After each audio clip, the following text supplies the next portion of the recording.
I'm sorry I can't be there in person, but thank you very much for the invite and nomination.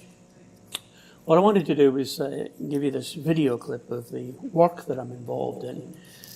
First, just a brief couple of words about myself. A whole bunch of letters after my name. My PhD is interdisciplinary maths and psychology, and I come from an operations research background. During the 80s and 90s, I used to work extensively in manufacturing resource planning, so looking at optimization of movement, which subsequently led, when I was stuck in a crowd, to looking at how operations research tools can be best applied to some of the problems facing crowds.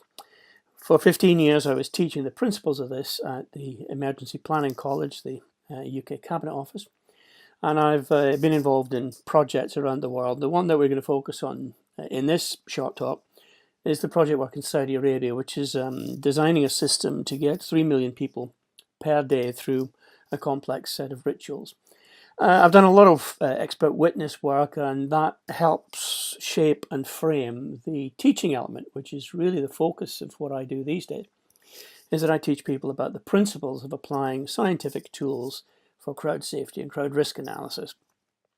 So these have developed over the last 28 years or so and have been applied into major events. So it's not a theoretical background. Whereas most people that would deal with OR are probably not dealing with life and death situations. Nearly everything that I look at is fundamentally based on what came out of Hillsborough. So Lord Justice Taylor said it's not enough to aim at the minimum measure necessary for safety. That has been the approach in the past, and all too often not even that standard has been achieved. What is required is a vision and imagination to achieve a new ethos. Now that was 1989, and it took 27 years before the jury found for unlawful killing, and now those that are responsible are facing criminal charges. So fundamentally, where I started was looking at the problems that were associated with Hillsborough, and of course part of it is about forecasting. What about our arrival rates? Over what period of time do the crowds arrive at a particular site? You need to know quite a bit about queuing theory, and not just about the mathematics of queues, but how this is linked to human behaviour. So if people are waiting in a queue for too long, clearly it can get them frustrated, and that can lead to public order situations, which leads us into a whole range of tools associated with decision trees and the what-if scenario planning. Now, I did some work for the Olympics. This was after about a decade or so, and basically the problem had between 11 and 14 million people were visiting the site. It had a very confined space, and part of the application we're looking for was how do we define a management strategy for 14 days with the degree of flexibility? How to apply these tools in working practice so that I could control the environment? So I have developed from the game schedule. It's really an optimization problem. I know what's going to load into each venue and what will discharge from each venue over what period of time. I know that the rates at which the passengers are moving from the transport system onto the site and departing the site. So our schedule really can dictate to us the number of people we might see in circulation. And using a 5-color code, we were able to put this right in the center of the control room. So there's the model there in the control room at the Sydney Olympics. Now what they have around them is the train schedule, so they can see if the trains are running late. And we have done a whole range of what-if scenarios. So I did all the planning for it, and a guy called John Webster actually implemented it in Excel. And it literally every hour, a new image would come up telling us what we were expecting. And then they could see what was happening. So any deviation from expectation was recorded as something that would, this is what they're expecting, that's what they're seeing. It's different, therefore we need to do something. The question was the what do we need to do really relied on looking at a series of crowd management issues to alleviate downstream congestion. So this was 11 to 14 million people over 14 days. And because of the amount of work that I'd done in that, I was invited by a colleague, Professor Dr. Saad Al-Ghadi, who knew that I was simulating crowds and creating artificial intelligence on crowds, sort of behavioral-based aspects of it. One of the few people at the time that weren't looking at agent-based analysis as dots on the screen. I was trying to put behavioral elements, psychology into it. So This is where the maths and psychology comes into play. Programming the computer, understanding arrival and forecast time, but then looking at the influence that has on crowd behaviour. So I was invited to look at some work during Hajj, which is the annual pilgrimage to Mecca, and that's the site. They have 3 million pilgrims per day moving through these complex systems, and part of the problem was there have been a number of high-risk fatalities, a high-risk situation developing around the Jamarat bridge, which is 11, 12, and 13. Those are the 3 days that they spend on site, the 11th, 12th, and 13th. So those are the key elements. So on the day of the Hajj, they're moving from Muzdalifah down to Jamarat bridge. They spend 11, 12 on the bridge, performing these complex rituals. So that was the focus of the attention. Now, to give you a bit of background to this, 1953, that's what it looked like. It literally was just a pillar in a desert. So then we got the situation, and in 2001 or so, when I was first asked to look at it, it had turned into the superstructure. The bridge went over the pillar so that you could stone at the pillar on 2 different levels. So there it is in function. It was an asymmetrical use, but a very symmetrical design. So 60% were going to the top of the screen, to the north, to the tents, and only 20% were coming south, and 20% were going out to the left-hand side of the screen. So one of the first questions is, why did they design a symmetrical system for something that had a very asymmetrical usage? We did a lot of analysis looking at the crowd flow, particularly under congested conditions. So developing from that a straightforward basis of looking at the regression analysis of how well that particular curve fitted for the flow rate, the speed, the density analysis. Now, this is the sort of crowds we're dealing with, and as you can see, with 3 million people per day, a very high-risk environment. We had some data which indicated their origins on the 3 different days of the stoning ritual, and there were, I think, over 5,000 submissions that I had to plough through. And this was the one that we finally came up with. So I ran computer simulations of the environment. Each of these are autonomous agents. We could simulate 1 million actually in transit at any time within the model. So we used the model, and then we advised on design. And this is the world's largest and most complex crowded space that had been a site of mass fatalities over the years. So a report was produced. A final report came out in 2003. And it was a review of all the designs, all 5,000 that were assessed. We looked at the criteria for the design, the modifications, suggestions, outlines, simulations. And we came up with a risk analysis that the north side of Jamarat al-Kubra, around about 90% after sunrise, was a high-risk area. On the 10th of Dhul-Hijjah and on the 12th, the eastern entrance was high risk. So this was produced in 2003. And in 2004, an accident occurred 90 minutes after sunrise to the north of Jamarat al-Kubra. And I had a phone call when I was across in America at the time, get to the kingdom as soon as possible. They needed to review the old bridge. We were prefabricating the new bridge. So all of the design work, the analysis report had got in, it had all been approved. 12 international experts had come in and reviewed the data and the findings. And they basically put the new bridge budget, I think $1.2 billion had been approved in it. And of course, that, underestimating the amount of work is, that was a whole bunch of simulation work and analysis. But the old bridge had broken again in an area that had been predicted by the previous report, so a year before. So we had to review the old bridge and see if there's anything we could do as a temporary fix. Now, the budget for that was $26 million. That didn't go on consultancy fees. Most of that had to go on concrete. So I was called to run a set of workshops to try and analyse the information that we had. And from that came a whole bunch of new tools. So basically the Ministry of Interior workshops on the Jamarat Bridge. Followed the accident in 2004. How was I able to predict the area of highest risk? What could we do to prevent it happening in the future? So during that time, we developed a whole range of flow models. We looked at the time zones that it would take to get pedestrians through congested environments, and did a whole bunch of optimization or leveling on a master planning tool. So we looked at when the bridge was underutilized, when it was overutilized, when the scheduling and the various messaging systems could come into play. So the analysis of the scheduling data took place in a little village called Staveley up in the Lake District. One of their top scientists came across with all of the Hadge data, and we sat down and looked at demand leveling.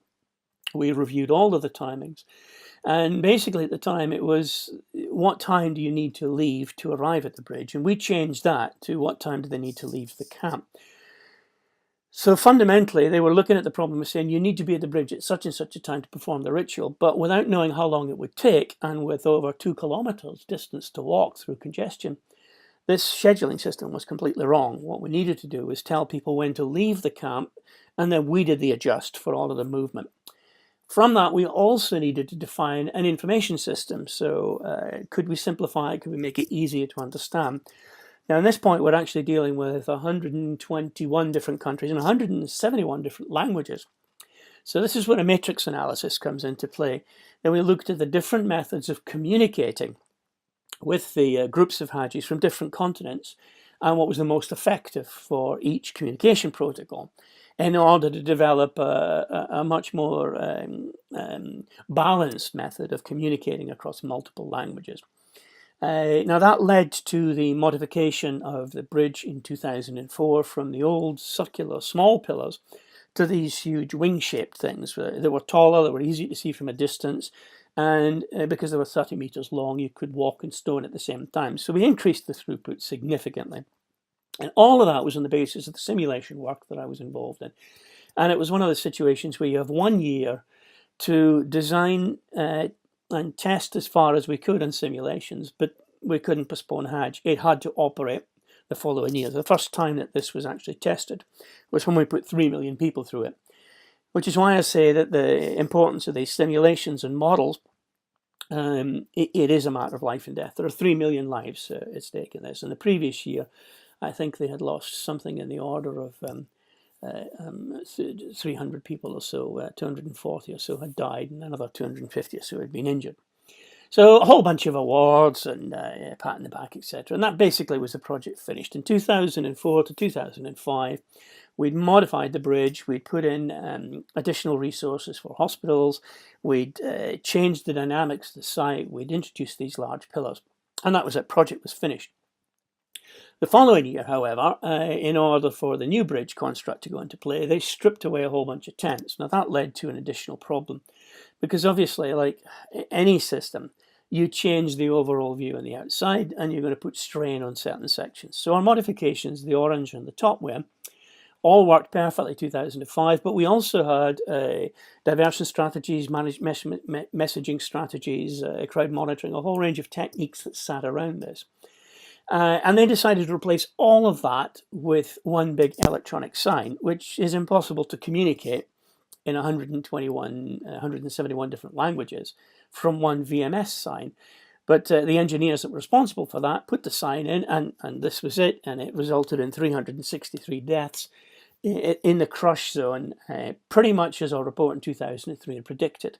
North side of Jamarat al-Kubra on the 10th, and of the eastern entrance on the 12th. And this had failed within 15 minutes of the system's prediction. So again, I was called back. What could we do to review and evaluate the situation? So this is where we go from concept design. So this was the year 2000 design that we had been testing and evaluating. And there's the finished product. So this is 1.5 kilometers long, 800 meters or so wide. So we are talking about a massive superstructure. And the accident in 2006 was the old bridge. So since that was put into play, we did a review and analysis of what was the causality of the accident. It was primarily they had opened up too much space, which allowed a large crowd to gather. And it was fundamentally, they waited until the noon call to prayers and then they started. So the analysis of what went wrong, and again, 365 deaths or so occurred in that site. But nothing since on the bridge. Now, here's part of the problem. You change one part of a system, and this was the report that we wrote, 2006, is that it's going to change the loading. So the approach routes in 2004, there's the bridge, and here's the valley layout in 2015. So as you can see, we've significantly changed the bridge area, but the valley itself has remained identical. Now that's like putting a high pressure pump in a low pressure system. And the accident in 2015 occurred 1.5 kilometres from the bridge, where the system around it was suddenly put under enormous stress. So if we have a look at the statistics from that, that's over 2,000 people died in that particular incident. And that's because it really was, again, like putting a high pressure pump in a low pressure system. It needs a holistic approach to it. So the kind of work I do really involves a whole range of optimization tools. We've developed a methodology called optimise, which allows us to capture information, risk and congestion mapping, which allows me to display information in a graphical format, ramp analysis, which looks at routes, areas, movement, profile of the crowd to assess the dynamic risk, and then a range of decision support tools. Now, to put this in context, since Hillsborough at the top of the list there, and working through the various incidents, that is a small fraction of mass fatalities in crowds around the world. If we identify in red those that could have been eliminated or prevented if we apply the right kind of analysis on pen and paper design.